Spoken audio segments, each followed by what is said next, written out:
The idea that Adam is going to return to the valley of Adam-on-Diamond is very much a part of Mormon doctrine. Mormons also believe, at least it's been taught by Mormon leaders, that Jesus himself will return to Adam-on-Diamond. This is an area located just north of a town called Gallatin, Missouri, in western Missouri.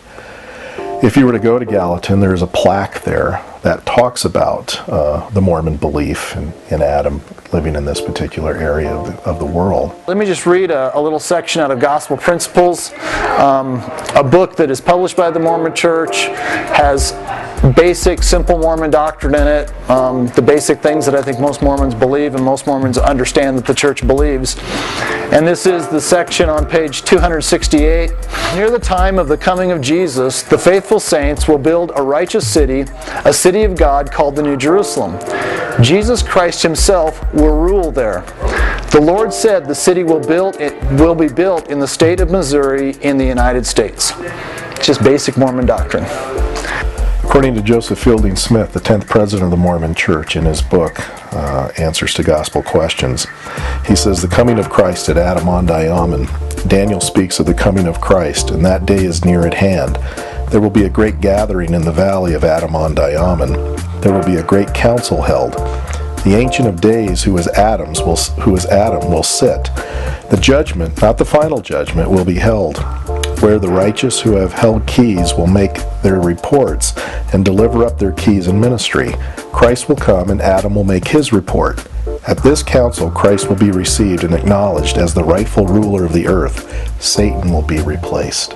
Joseph Fielding Smith, in another volume of his book says, Daniel speaks of Adam as the Ancient of Days. In this dispensation, the Ancient of Days will sit in the valley of Adam-on-Diamond, and the judgment will be set. Christ will come, and the kingdom will be turned over to Christ, and he will be sustained in his calling as King of Kings and Lord of Lords. That's volume 1, page 106, Doctrines of Salvation.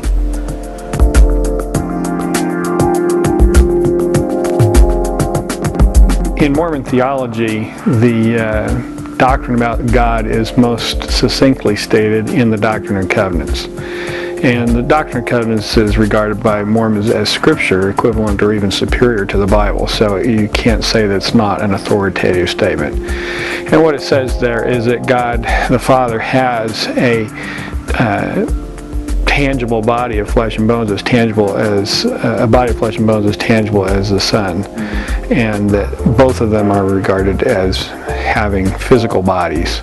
The Mormon Church teaches that God the Father is an exalted man. He has a tangible body of flesh and bones, just like ours.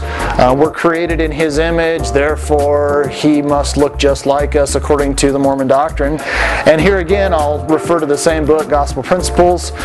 This is basic Mormon doctrine. Virtually every Mormon knows this. When Joseph Smith had his first vision, he saw two guys standing there. And most Mormons will go to that when you ask them this question, but what kind of a being is God? Because we are made in His image, we know that God has a body that looks like ours. His eternal spirit is housed in a tangible body of flesh and bones. In September of 2006, Henry Eyring, who's a Mormon apostle, was giving a talk in a speech that he gave called Gifts of the Spirit for Hard Times. He said, I bear you my witness that God the Father lives, a glorified and exalted man. So the teaching is still there. For them, matter itself is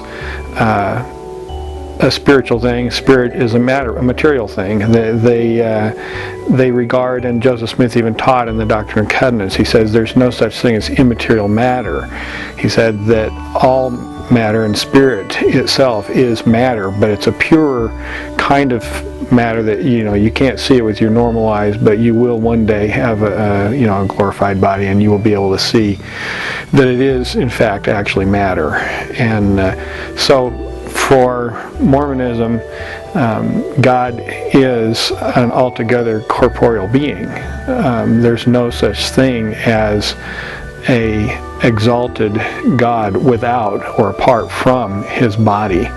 The idea that God is a glorified human was taught by Joseph Smith. Joseph Smith made it very clear that God Himself was once as we are now, and as an exalted man sits enthroned in yonder heavens. He lives near a star or a planet, depending on which Mormon leader you listen to. It's been described both ways, but a place called Kolob. And so they do believe that he is a human just like us. If Joseph Smith said God himself was once as we are now, well, what are we now? Obviously, we have skin, we have hair, we have fingers, we have toes, we have eyes, we have a mind to reason.